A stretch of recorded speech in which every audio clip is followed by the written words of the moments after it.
Jeg er Søren, jeg er 53 år.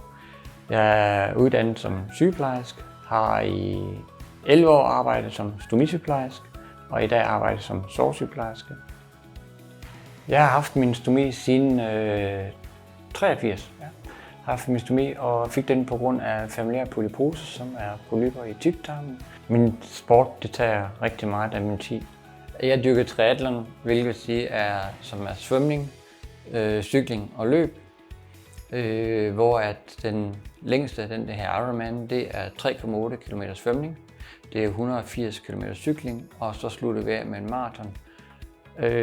Jeg træner mellem de der 12 og 17 timer om ugen, og der skal jeg have en produkt, som fungerer, og som jeg kan være sikker på at kan holde.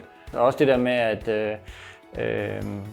med at sætte den fast, altså det skulle også gerne gå hurtigere, det er ikke noget, man skal stå og trykke alt for meget på, fordi det skal bare være 1, 2, 3, og så skal jeg på med den, og så videre.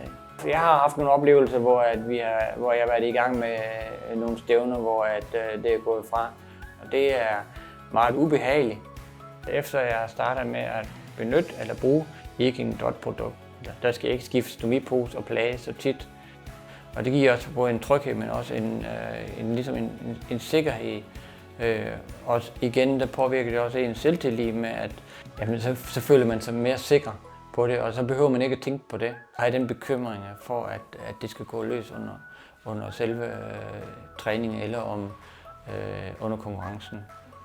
Man skal gerne være sådan til, at man bliver sammenlignet med de andre, og så at de ser en, som man er, og ikke ser en som med en stomipose. Derfor valgte jeg så at gå over til Viking-produkt.